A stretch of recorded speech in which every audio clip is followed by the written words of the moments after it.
Understanding the Use of Economic Evaluations, the Challenges of Demonstrating Value by Graham Clyne, Executive Director of Peel Children and Youth Initiative here in the city of Mississauga. Again, this is going to be a 50-minute session, and we're going to allow 5 minutes for questions after his session. Please enjoy, and I'll be handing him a gift set after we are finished. Good afternoon, everybody. Thank you very much for braving economics mid-afternoon. Good on you for being interested in this topic. I want to apologize from the outset. I have a bit of the flu, and so hopefully we'll get through this without any bother. It was important to me to come here for two reasons. I think when you make a commitment to do something, you should always try and follow through. And secondly, I've been married for a very long time, and the notion that a room full of people would sit and listen to me talk for 30 or 40 minutes uninterrupted is just too hard to pass up. So here I am, and those of you who are married will get that, and those of you who aren't will soon understand exactly what that means.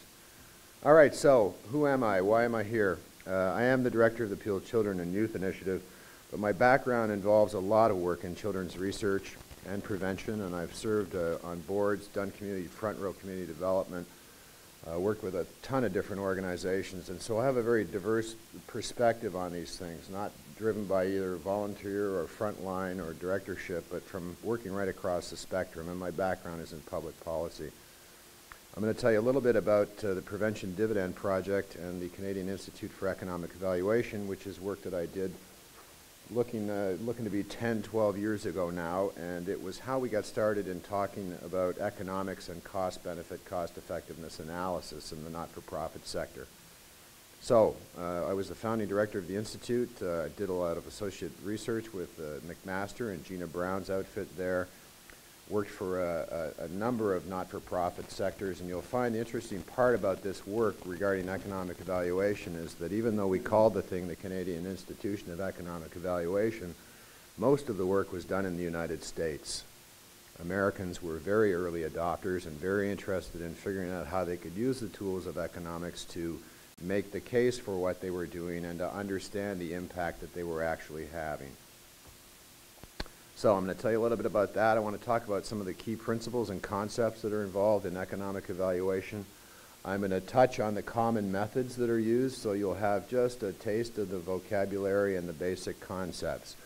It's important to understand that when we do economic evaluation training, it's usually about a 3.5-day enterprise for people to really get it. So all we're going to give you today is a bit of a flavor and help you understand why it's important to do it, why it should be done with integrity, and how you can communicate what you do should you work through this. I'm going to talk about costing studies, which are particularly germane when you talk about crime prevention because the dollar size of failure is particularly large relative to the cost of prevention strategies. I want to talk a little bit about measuring utilization of services, and this is the concept that everything we do is interconnected, and you'll see that. And then provide some thoughts about, so if we do this kind of analysis, how do we explain it to people and make it interesting and engaging for people in the community and do it with honesty and validity. All right, so I don't imagine many of you will know, but there was a famous fellow, Dr. Paul Steinhauer, worked out of Toronto as a child psychologist and a brilliant man, and I had a discussion with him once, and this was the question I asked. Why do we seem to be losing the battle for public support? And this was the time of Mike Harris's common sense revolution, where in fact everyone was told, get back to your core business. And of course that meant fixing things after they were broken and jettisoning the stuff that was preventative in nature. So we heard it from Dana's presentation about an 80-20 split between charging kids and working with them to keep them out of charges. That balance was shifting quickly back to focusing on that 20% of your work where you're doing what's the worst thing to do and not the preventative strategy. And for me, because I'm a Sengi fan, I always look to assume responsibility rather than outplace it. And a lot of people in our business tend to externalize the responsibility for what happens to them and their lack of resources. For me, it was really a matter of us not making the case. and not doing it successfully and not doing it with the tools that are available to us. And so that's what set me off on this quest, particularly as the burden of proof, show me what you're doing and what impact it has, continues to rise.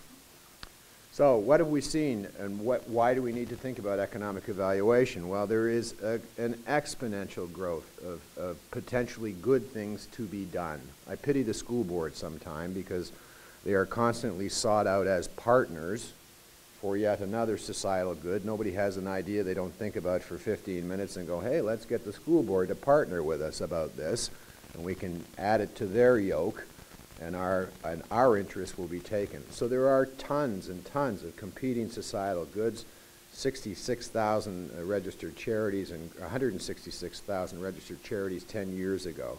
I don't even know what the number stands at now. And the challenge for our work is that we tend to take these very narrow windows.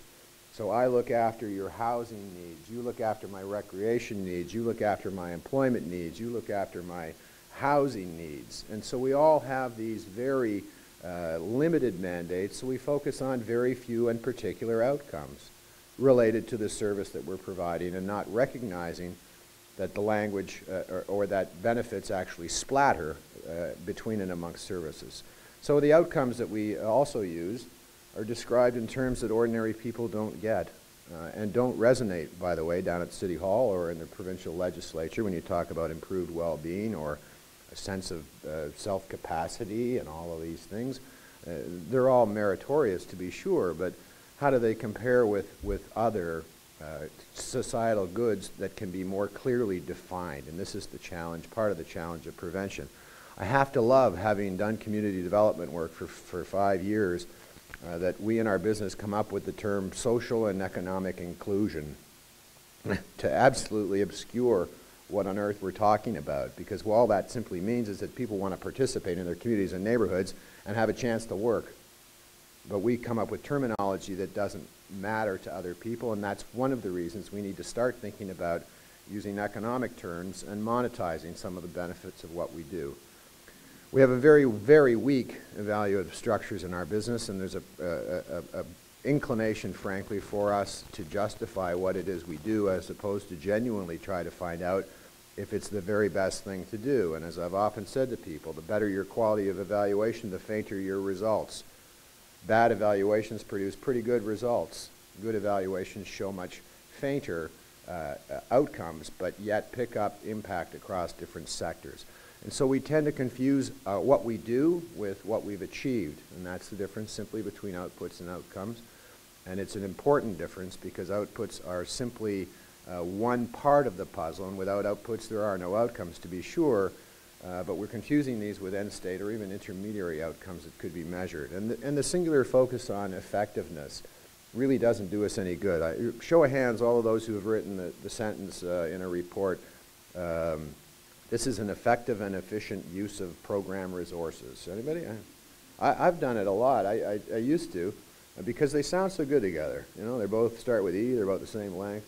It makes for a good sentence, right? Entirely different concepts. So our focus is almost invariably on effectiveness, and this is the dimension at what cost. So I have struggled with a tobacco addiction off and on, and I currently suffer from it. Now, if I was to hire a policeman, I'd probably need a squad because I'd need to be monitored 24 hours a day to follow me around and prevent me from having a cigarette, even with their gun if they need to. That would work. I'm almost guaranteed. Now, would it be effective? Oh yeah, for sure. Would it be efficient? Absolutely not. Very, very expensive to get one person to smoke with a 3-man police squad watching them. Okay?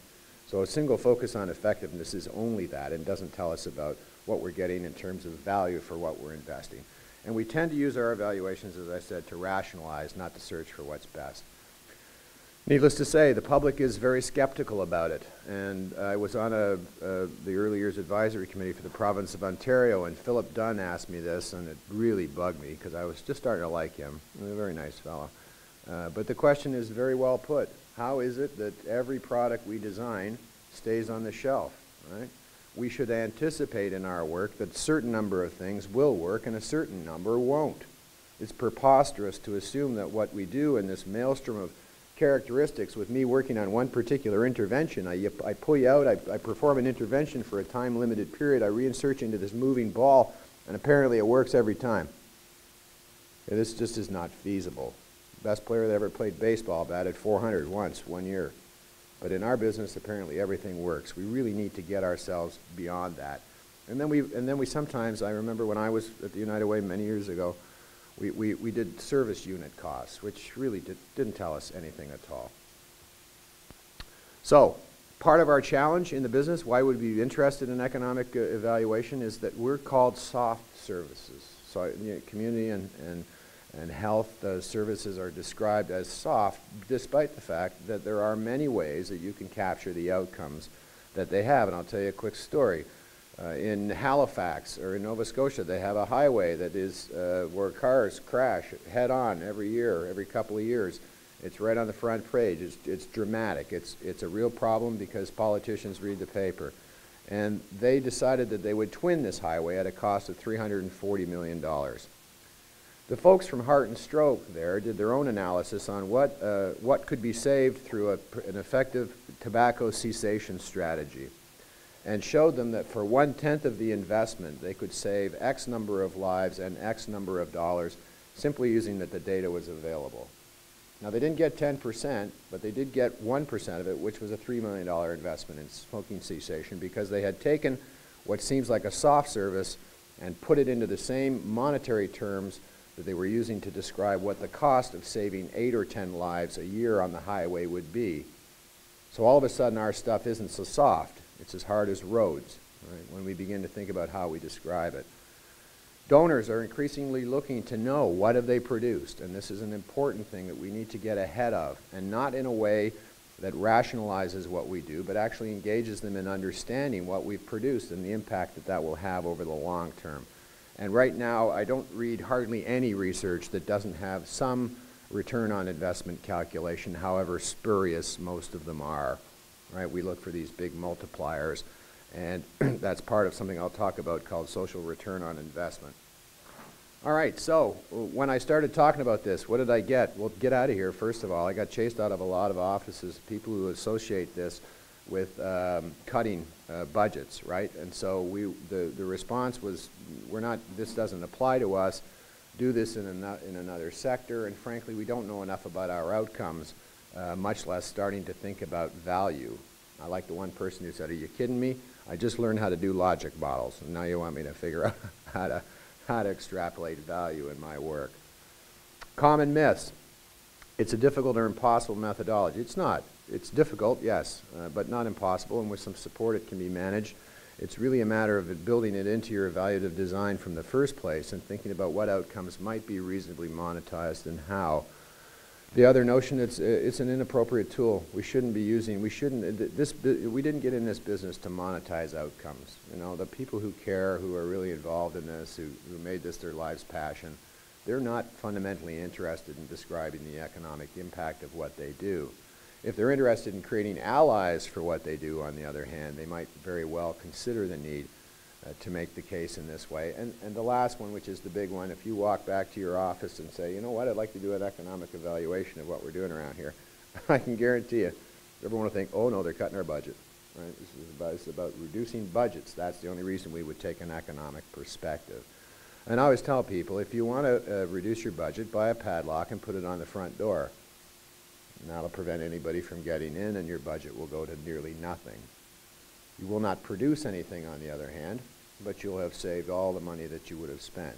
Economic evaluation is profoundly about the relationship between what you spend and what you produce. Not a matter of trying to reduce what you spend, but to figure out the most efficient way and effective way to allocate scarce resources.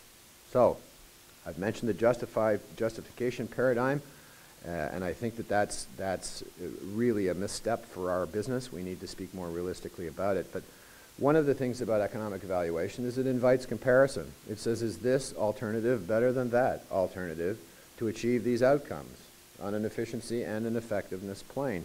And in our business, we don't like to do that. I remember asking years ago at a conference, I said, everybody raise their hands who knows of a really, really poor service that's a total waste of resources in their own community, the national conference. Pretty much everybody stuck up their hand. I said, all right, so how many of you do anything about that, just by a show of hands? And of course, nobody put their hand up. So this kind of work does invite comparisons. Not everything is good. And so some things work better than others, some things work at all, some things don't work at all, and some things work for certain groups of people and not others.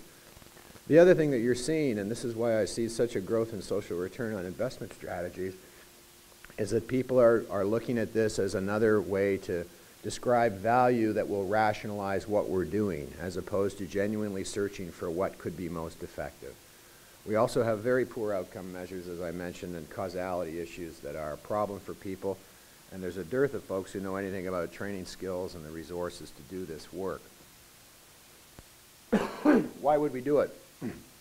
Because it gives us better information. We can decide what we're doing at what cost, and it's worth knowing. Not many of you will be aware, and I'll talk briefly about qualities, or QALYs, which is quality adjusted life years, which is a term used to describe the value of a life for 1 year. And provincially across this country, that value sits at about $70,000. You may not be aware of that, but that's what we're prepared to pay in most provinces to keep you alive through medicine and prescription treatments for a year of life. So we do need to think about what we're doing and at what costs, but this is a way to speak to effectiveness, yes, but efficiency as well, and when returns will diminish, because basically what you see is you can see improvements that produce a net result, but they may not sustain themselves. They may fall away afterwards. And so this is a great way for managers and people and funders to think about, if I'm going to do this or that, if I want to reduce crime in my community, am I better to do community development? Am I better to do built environment? Am I better to put everybody in a recreation and after-school program? How do I determine between and amongst these competing priorities what might be the best? And of course, the real important reason to do this is we move away from mushy descriptions of what we do and are able to provide tangible, as per the illustration in Nova Scotia, examples of what we're doing and at what cost and what benefit to society. It's important to realize that this is a tipping point, right? You're trying to get past what we call the decision point, which is simply saying the money we've invested has produced more value than the money we invested. So as soon as you get past point one, you're already saying there is going to be a net benefit to people. And so I would never use economic evaluation as a justification for necessarily doing something, but it can be a piece of evidence that's absolutely critical. And it allows us the opportunity to advocate without this notion of shared social justice. There's a lot of people that, so for example, Gina Brown's work, which I'll touch upon, demonstrated very clearly, and it was replicated here in Peel, Families First, that when you engage families in healthy activities and provide them some additional support, it pays for itself in a single year. And we went to see Mike Harris and his cronies at the time, and they said, oh, no, we're not helping anybody that's on welfare, despite the economic information, because now you're conferring another benefit on the poor, right? They should be busy pulling themselves up by their own bootstraps. And our point was simply that a small investment enables them to pull themselves up by their bootstraps and succeed in a way that repays the money in a single year. Not buying it, not interested, not listening. So the data gives us a chance to provide some relevance to soft services and programs, but may not carry the day. It does demonstrate the interconnectedness between programs and services, and so benefits splatter. This is a really important concept. And what happens, so for example, recreation has a very positive effect on crime prevention. It has a very good effect on neighborhood cohesion, school attainment, mental health. Right? There are a number of things. It even improves employment prospects. So there are benefits by providing recreation, and if all we're measuring is the fact that somebody's feeling a bit more fit, that's good, but we're missing the interconnected piece of the whole puzzle. So for example, when, again, I keep citing Mike Harris, that's because when I was doing this work, but when they came up with a zero tolerance policy, I was on the board of the Children's Aid Society and our CASENA, so that's zero tolerance in the schools. It meant the schools had no response. Kids were bad, kick them out. Right? That was the approach. And what happened, of course, was the caseload in the Children's Aid Society doubled over the course of almost 3 years, right? Because those kids had nowhere to go and their families couldn't look after them. So one system discharged their responsibility. Those kids were going into the juvenile justice system and into the Children's Aid Society, and those two systems are inextricably and often quite linked, right? So it's really important to take a societal perspective to what we do, and that's one of the things about crime prevention. The benefit splatters pretty broadly, and there's another way to look at this, which is the cost of or the burden of strategies. And those are easily done through simple costing, but basically it's a way of saying crime in our community costs us X millions of dollars by extrapolating the data, as a way of pulling people together, as a motivational tool to say, let's get together and collaborate. And so oftentimes costing studies are a way to raise a flag and say, we've got an issue here, be alarmed by the size of the issue, and then let's see how we can collaborate at a community level to improve the outcomes. So it's a chance to create new allies who would benefit from change, and oftentimes allies who would benefit from change are lukewarm at best. It's also an opportunity to demonstrate to your donors and sponsors that what you're doing has an impact, and it's broader, it's societal, and it's measurable. You can tailor the message to suit the needs, and it gives us a chance to really describe community benefit as opposed to the singular outcomes that are associated with our specific programs. As I mentioned, ideological, what are the limitations? If people are not ideologically predisposed to what you're suggesting, as per Mike Harris and Gina Brown's work, doesn't matter, right? And in terms of policy, this is great ammunition to have and really important data, and is better probably as a management tool, but it is also a chance to impact outcomes. And the one thing I know about policy outcomes is what I don't know.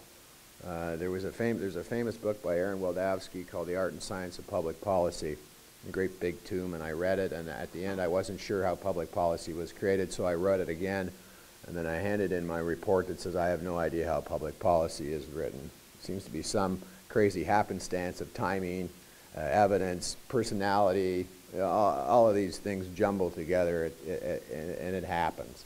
And I got a great mark. They said, yeah, this is exactly right. There is no way to know how public policy is made. And so this kind of work can be the arrow in your quiver for the right time when that time appears. And it's important to have this kind of evidence depending on the audience and that conflagration of odd things that needs to come together in order for you to make change. And so it's a way to talk about the viewpoint specifically of a particular audience. And remember, some of the things we do cannot be validated or monetized with any validity. So I don't really want to try to monetize what self-esteem is worth to a child. I think it's important that every child have it. I don't want to even try to use economic tools to do that. And so part of economic analysis is to say, here's some of the benefit that we've produced, and by the way, there are other really important outcomes that are still associated. You do not jettison one for sake of the other. All right. Limitations. You'll find that there's a lot of resistance. There is also the tendency within your business to say, well, if we make people out, if we do the numbers, we'll show that this group of people is particularly expensive. This was a real challenge for the AIDS community because the economic case in that instance was just so completely overwhelming. In fact, I funded a needle exchange program in London, Ontario about 17, 18 years ago, simply because the powerful cost relationship between preventing one incidence of AIDS and the life tragedy that ensues made the investment in prevention just crystal clear to my board of directors, who were a pretty conservative group of people, I got to tell you. So harm reduction and strategies like that do work, but the economic case is just so powerful that I believe that's one of the reasons we got the investments that we did in the AIDS community, because they were not a popular group of victims amongst politicians and policymakers. And there are certainly other challenges that are involved, but one of the things I would warn you is that this work continues to advance, and one of the best things about trying to figure it out is to get in front of it and do it the way that best suits you, rather than having the government decide, here's the form that you use now to do cost-benefit analysis. And God help us all if that's what happens to us, because it will be a cumbersome and probably not very effective tool. So, looking ahead, we see it everywhere. There's lots of applications. You see it in the paper continually. There is a shift to the social return on investment school, which is really about extrapolating benefits. And I have a lot of problems with this, because it's a tool that has taken economic evaluation and said, what we really need to do is just add up everything we possibly can as a benefit related to our intervention, but without any kind of relationship to causality or clearly that that's an outcome-driven result of what you've done. These are just numbers that are meant to drive multipliers. And so you see, well, we have a 6-to-1 return, social return on investment. And I would urge you to read those studies very carefully to see how that benefit is extrapolated and if, in fact, it's actually linked to the outcome that took place. Largest challenges to doing this stuff is finding more folks like myself and others who are interested in it. There's a growing number of economists in academia and other places who are capable of doing this work and providing some training, and of course there's very few training opportunities. All right, so let's talk a little bit about economics. This is the Economics 101 part. Key principles. So economic topics. Economic topics are about things to do with the economy. Money, you read about them all in the paper. But frankly, there are so many other disciplines that contribute to understanding the economy. I would argue psychology probably has a lot more to do with it than anything else. But economic behavior is different when we think about it as a topic than we think about it as a discipline. Because as a discipline, also known as the dismal science, we can use it to analyze a wide range of problems. And it's not related simply to economics. There are other things that we can choose and demonstrate. And as you're likely well aware, economics has a fairly strong predictive behavior on predictive quality in terms of what humans will actually go and do. So, fundamental concepts. Economic evaluation should be of interest to you if you have a scarcity of resources, right? So you could do more than, easily do more than what you have for resources. You have to make a choice between what's available. And there's opportunity cost. People really in our business do not understand the concept of opportunity cost, which is essentially every time I repeat doing what I'm doing, I am not doing a range of other things that may or may not have a greater impact. This is one of our great myths, is that crazy zero-based budgeting, right? So start with a zero-based budget. So you're supposed to start with a blank page and pretend like you didn't do anything last year. It turns out when you do that new budget, it looks exactly like last year's with just some incremental increases.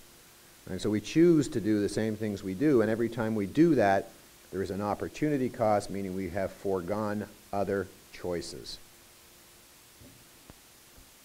So, economics and money. I want to make clear about this. Money is a means of exchange. Money is not a resource of any particular value. It's only good for what it is transactionally good for, has no intrinsic particular merit. And so, you'll recall that we had a healthcare solution a number of years ago. We invested $15 billion, Paul Martin's government. And so that's supposed to be a solution. Well, money is only of value for what is transacted for it, right? So does more expenditure lead to more resources for healthcare? No. Do more resources lead to more healthcare? No. Does more healthcare lead to more health? No. And does more health lead to more well-being? No. Okay? So when we think about throwing money at something, for example, that $15 billion could be absorbed in technology, in salaries, and in infrastructure, maybe serving fewer people with a higher degree of intensity. But it will not necessarily impact the Canadian population in any meaningful way. So money is not something of value until it is transactionally used as a resource for production. Other important things to understand. So one of the things I'm going to tell you is you need an indicator, and there's equity issues around that, because whatever indicator you pick, you have to live with, all right? So if we decide that the indicator for our crime prevention program is going to keep a kid out of juvenile detention for 1 year, all right? If a kid is in and out of trouble the whole time for that year, but makes it to 1 year and doesn't go into a juvenile detention center, that's a 1. That counts. Now, if another kid lives really, really, really, really well, honestly doing great at school, and on the last day before a year is up, they get busted for something, that's a 0. Right? So wherever you draw the line on your outcome indicator, there will be equity considerations. And discounting is an important concept when you're talking about prevention. That's the notion that $1 today is worth a little bit less over time. And so if I'm spending today's dollars to realize tomorrow's benefit, I need to discount those results by what's a reasonable multiplier. And of course, you need to always think about sensitivity analysis. So if you've got some variables that are a little bit wacky, that are important to your analysis, test them with different numbers. So if we say it's going to cost, we keep one kid out of crime for a period of time, we're pegging that at $124,000. Let's figure that the average sentence might only be 6 months and cut that number to $66,000. Does it still work? Does the analysis still work? Okay? So you want to do a little bit of that kind of thinking when you do this work. All right, discounting. I just wanted to to get through this. It's the loss of economic value over time. It's nothing to do with inflation. So everything is done in current common dollars, and benefits. All expenditures must be included and multiplied by the year that the benefits and the costs occur. Right. So I'll show you a small chart here that I think should make it easy. There's present value of $1, and if you have a 1% discount rate these days is about 2 to 3%. It used to be much higher. So that you made an investment today, and if it was 7%, you could see that the value of your return on the dollar at 10% over 10 years was 38 cents on the dollar. Right? This is the concept that today's dollars are worth more. If I offered to give you $100 today or $100 2 years from now, what would you pick? You'd take it right now, wouldn't you? Well, you don't trust me either, but point is, money is more valuable right now than it will be over time, and you need to make sure that you understand that when you're doing this work. Sensitivity analysis, I explained that. I don't want to get into too much of the technical stuff. What's really important is the viewpoint. So whose costs and consequences are being included in your analysis, right? So it could be simply your agency, looking at its costs. It could be the government as a whole. It could be the consumer and client. And by the way, there's a lot of good data that suggests one of the reasons people don't participate, when you begin to value what it costs them to participate, time, parking, babysitters, time away from work, what have you, you begin to roll up the costs for consumers, and that's why you see a lot of programs that are preventative or health promotion in nature attract the worried well, the folks who can afford the personal cost to participate, because those costs are real and need to be counted when we do this kind of an analysis. So you can look at the societal perspective, which is the best. That's the most inclusive perspective. That's the one that picks up how things splatter across systems. And it's important because that way you catch the cost shifting. Those students who went out of the education system needing remediation and went into the Children's Aid Society and the criminal justice system. Those costs went somewhere. Here's where they went. And it's important to be able to show that. All right, so economic evaluation, what is it? It's just the comparison of alternative courses of action, but you include the costs and the consequences. So I'm looking at doing this or that, but I want to know what the full costs are, including costs of participation of both, and I want to know what benefit is being extrapolated. What are the consequences of what we've done? It includes technical efficiency and monetary or allocative efficiency, which is important, and it's not based on the common practice that's going on now, which is the social return on investment. 4 basic methods. This must be just like going back to university, eh? Good Lord. The 4 methods of economic evaluation. Cost effectiveness, cost utility, cost benefit. I also want to talk about costing studies briefly and service system utilization. How are we doing for time? We're tight for time. All right. So basically cost effectiveness is what I've talked to you about. It's about comparing alternative interventions with the same unambiguous outcome, and that's why you need to decide on an outcome. That's why I mentioned to you, every outcome has equity, but you need to decide what is it we're trying to achieve around here, and these are different methods to achieve it. If you can even simply have that good, clear conversation, you're on your way to a much better evaluation structure. You need to come up with a common unit that you can agree upon, that we can actually measure. So these lives saved, employment attained, criminal justice system averted, whatever. And what you're trying to do is determine which intervention most efficiently produces the outcome that you're after. And it is, again, the search for dominance between 2 or more competing options. The reason it's useful is it demonstrates that relationship between what you've spent, what you've produced, the cost, the benefit, important. Generally, as you spend more, you get better outcomes. You get improved effectiveness, but you may not get improved efficiency. Right? So these are 2 different things. And ratios are used to describe the cost that will be associated with one more intervention, one more unit of the intervention that's achieved. And it's a much more accurate reflection of alternative costs and benefits. Cost minimization analysis, I'm not talking about that because that simply means we've got 2 ways to do exactly the same thing, and this one's cheaper. I imagine all of you have the wherewithal to go ahead and take the option that is less expensive that produces exactly the same outcome. So choosing a measure of effectiveness is absolutely critical, and it depends on what you're trying to evaluate, but you do have to come to some agreement on what the unambiguous objective of the work will be and the dimension on which effectiveness will be assessed.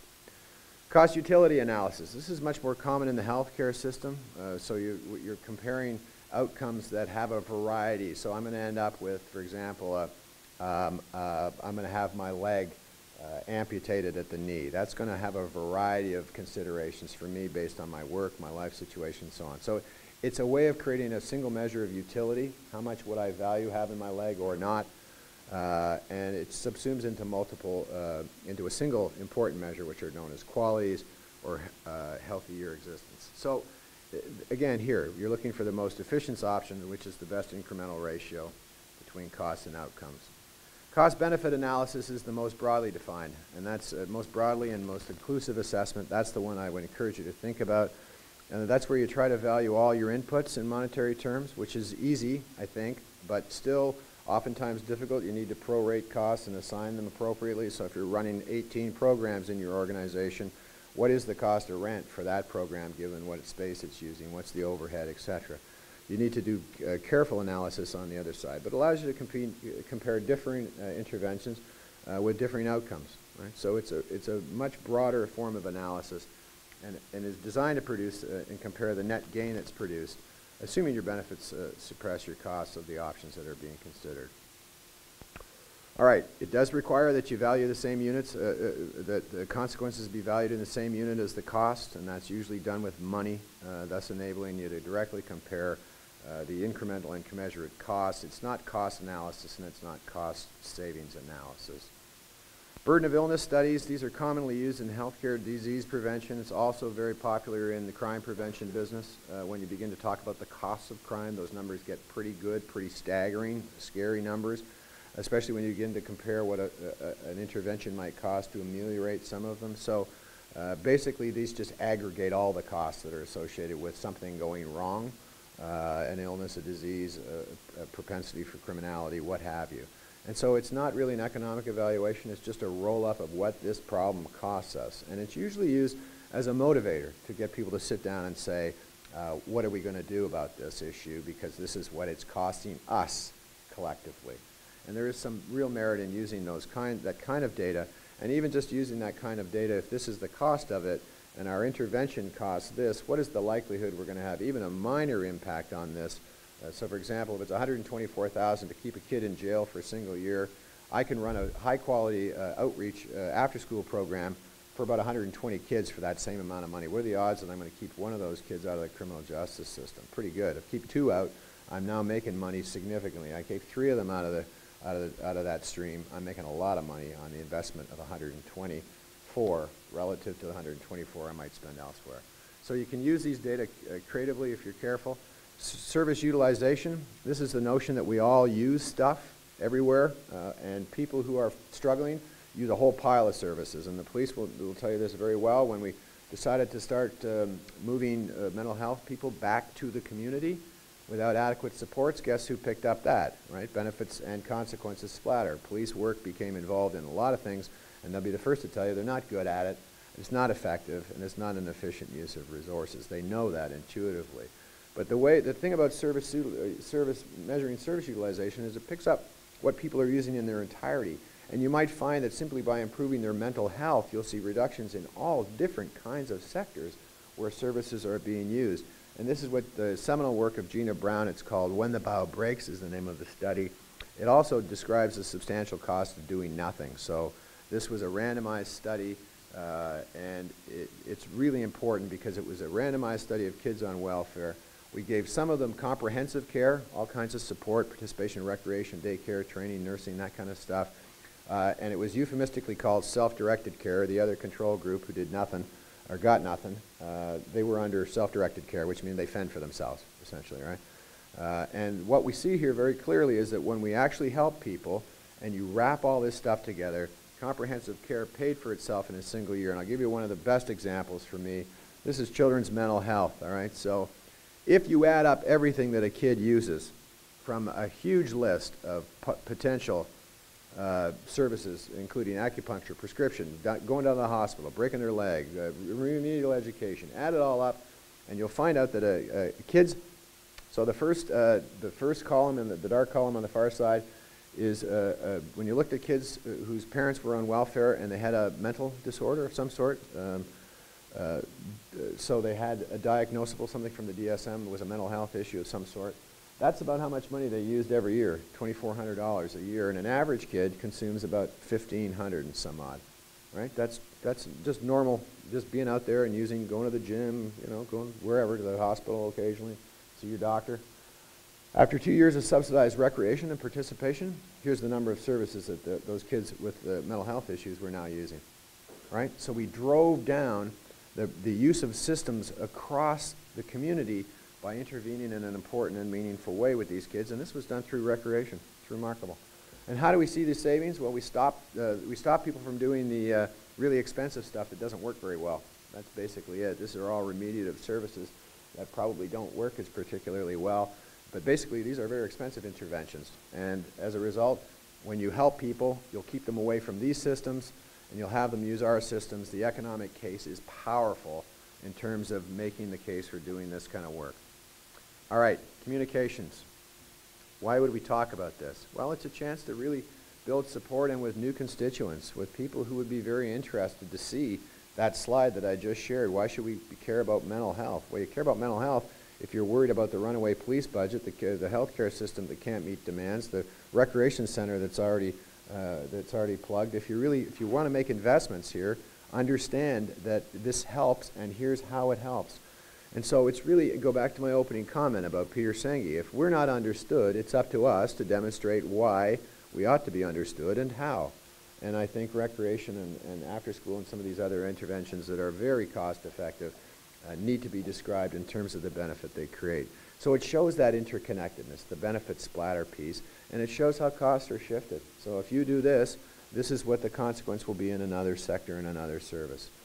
It's a way to communicate to different audiences, and particularly to business audiences. I know from having presented the findings of various studies that I've undertaken over the years that this really, really resonates. I can tell you frankly that the homelessness strategy in Calgary, which has been an enormous success, was driven because the economic data was presented to a significant audience of business leaders. Now, Alberta's a bit of a different culture.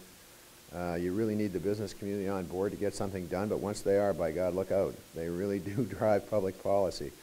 And the economic case between letting people ferret around on the streets homeless, fending for themselves, pulling them up by their own bootstraps, was compared, and that's the cost of doing nothing, and it's hugely expensive, compared to the cost of an intervention. Right? So we saw service utilization by homeless people through the roof in police services, emergency services, healthcare, you name it, right? And a poor use of all of those resources, by the way, in many instances. And so the case could be made convincingly to a business community that really what we ought to do is give people housing first and then see about helping them with their addiction, mental health, and some employment and other issues. The housing first strategy works. It's incredibly cost effective, but it requires a public investment. It requires the community to say, you know what, we're going to create housing for homeless people, and then we're going to help them with their issues. But the economics, if it weren't there, this would never happen, because homeless people are not a particularly sympathetic crowd, and not in Alberta either, in particular. But when you made the case to a business audience about why this was costing us more to do nothing than it would be to help, that's when leadership took place. So it's a better and more comprehensive description of what happens when we do or don't do what it is that we're trying to do in our business. It gives us an opportunity to share issues with other organizations. Like I said, the costing studies, obesity studies, the cost of obesity. I have a formula. I can help you to calculate the cost of obesity in your community. It's not hard to do. There's a standard formula for it. And it's all driven by the data that's available. And so it's a chance for us to get other people together and say, listen, this is a problem that's significant. It gives us a chance to take our soft, mushy services and make them harder and more valuable to people who need to hear the business case. And so it's really, the search for me is really about maximizing benefit. We are all scarce for resources. So what is it we can do with the resources we have that will produce the maximum amount for the people that are investing their resources with us? Quality of your analysis really starts with the content that you use. I would encourage you to really be transparent and use reasonable assumptions. If you try to do this work and you overstate the case, you will shoot yourself in the foot. It's not a matter of coming up with the biggest number. Once you reach the return on investment decision point, which is to say we're making some more benefit than we're investing here, then you're on your way. But really you need to be tight about this and not use this as a tool to rationalize what you're talking about. You need to be tight on effectiveness and causality. Did we do this and that led to that? Is there some consequence between our intervention and what happened that we're now measuring? And this is where the weakness tends to come into our evaluative structures. Monetizing outcomes is not all that difficult if you've designed a good evaluation exercise. And we had 24 different people from different communities come to these training sessions all across the United States, and everybody got 1 hour with the faculty to work on their own particular project. And 58 minutes of that hour was always spent saying, here's how you need to fix your evaluation in the first place so we can monetize what you do. If you do the evaluation right in the first place, we can do the monetization stuff in a couple of 3 minutes at the end. So you really need to make sure that there's a causal relationship. Importantly, your viewpoint has to resonate to your audience. One of the challenges, for example, in advocating for enhanced support for recreational activities for kids, for example, as a crime prevention strategy, is that if it prevents crime, and demonstrably does that, there will be some benefit in terms of the strain on the police budget, but most of the benefits will accrue to other systems that are funded provincially. Right? So we're asking municipalities to invest in recreation services. The benefits that splatter accrue to provincial ministries like health, like education, and others. And so understanding the audience and the viewpoint of the audience is really critical to advancing this. And as I said, show your results. Tell about the good things you're doing. Tell the stories of the kids and families that you help, and then have this as a piece of evidence that's important. So table whatever you've got. Don't rely on your economic evaluation to make the case, because as I've said to you, it may or it may not. So professional and internal resistance is important. You'll find, like if you say, I listened to this crazy bugger with the flu today, and he was telling us about economic evaluation, I'm very interested in that. You'll find that when you go back to the office, people will go, oh no, that's a bad idea. And not a lot of enthusiasm for this idea, as is evidenced, by the scant numbers, or perhaps you all heard what a lousy, boring speaker I was in advance of this, I'm not sure. But the point remains, it is not warmly received by your own peers and colleagues. They'll associate it with budget reduction and with a discipline that seems to be nasty, as opposed to a search for what's best. People will say, listen, if we extrapolate what a kid with mental health benefits is costing us, are we not re-stigmatizing them? Yeah, you have to be very careful about not doing that. But knowing those amounts in terms of making the case to engage in effective strategies is absolutely critical. There is this huge dilution of language that's already taking place, so everything's an investment. You find communities investing in arenas and other things. I would be very skeptical about those. The language is becoming diluted. Investments are things that actually pay a return of some sort. And many of the investments that people are being asked to make don't really extrapolate what the benefit of the return will be. And I would encourage you, if you're interested in this work, to think a little bit more about it before somebody decides that we all have to do it. It doesn't change your mission, all right? But it does help to demonstrate what you're doing. It shows the cost of doing nothing, and those can be prohibitive. So you're always worried about what you're spending to make something happen. The cost of not doing something can be prohibitively expensive and impacts a whole host of other systems. So this is a way to demonstrate how our work is incredibly interrelated, and to engage some new allies in our messages.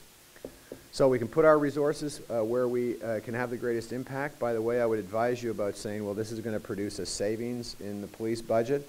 The police will tell you that they have 1,000 things that they're waiting to do that they can't do because they have a scarcity of resources. So the way you want to talk about this is we're going to be able to free up resources to address other community priorities and reallocate our resources to do that. So it'll always be just one consideration in what we do. By the way, the RAND study, for example, the RAND Corporation did a study on cocaine prevention and basically said it would be better from an economic perspective to let people become cocaine addicts and then treat them then. Now, see, that may be the economic case. I frankly would not want to think that that's the way our society would choose to do it. So the economics is one aspect of the work, but should never be the only consideration in what we do. I don't know if it's economically beneficial to feed homeless people, but by God, I think we ought to, and I don't think that that will ever change. So don't confuse your mission and why we're here with some of this data. We should always be driven by our mission and what got us into the business in the first place. So closing thoughts, it's all about the relationship between costs and benefits, nothing else, right? There is not about saving money. The way you set up your evaluations, effectiveness and causality and these kinds of things absolutely have to be in place before you can begin to monetize stuff. And that's the easier part of it. You have to think about the probability of ratios and the portability of ratios, so that you can't just pick up numbers. I'm so tired of hearing about how the Perry preschool study produces a 7-to-1 return on investment, or whatever that number has grown to now. There is nothing that's similar about urban Detroit, Michigan, and most of the region of Peel that I'm aware of. And so you can't pick up numbers and transfer them. If you want to use social return on investment, be clear that it's a communication strategy, not an analysis. And if you use this work for good instead of evil, it can really help to inform what you do as a manager, to build new allies, to bring other people on board, and to really get a better understanding of what benefit are we creating and at what cost.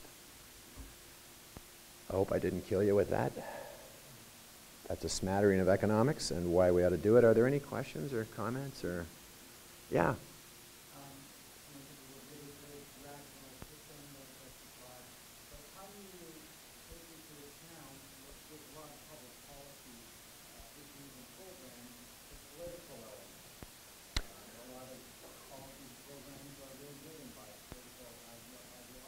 And how?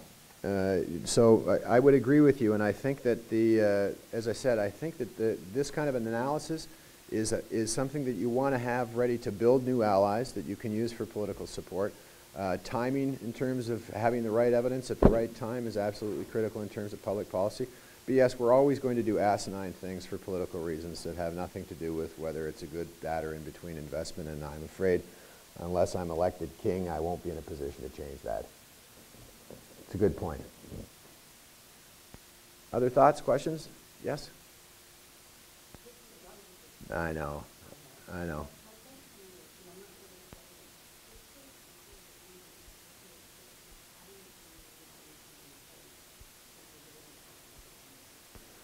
From my perspective, yes. And I started my career as a funder, and I have seen how good evidence and good policy work can be influenced by evidence and by economic evaluation, yes, very clearly. And some of the cost of obesity studies at a municipal level have led to really important health prevention, health promotion strategies amongst a whole host of different players who didn't see themselves in it. So yeah, I have seen this information work, and work very well. I did a study for the Trillium Foundation that I'm not allowed to share, but simply let's just say that by demonstrating that the economic impact of including volunteer coordinators was a much more effective strategy, those positions then became something that they were routinely including in their applications, because we were able to demonstrate the economic benefit, which is huge, by the way. Yes?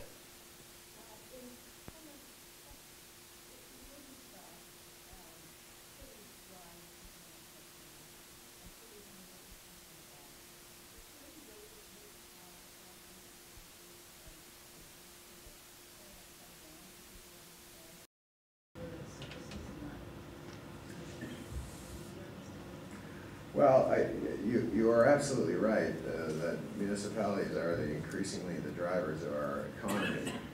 Whether or not their scope and responsibility for human and other services should be expanded accordingly, that's a much bigger question, and it comes to that's the work of Roosevelt. What's the appropriate evolution of power? So that's a more complex conversation for another time. All right, I think we're out of time here. So thank you all very much. Great afternoon.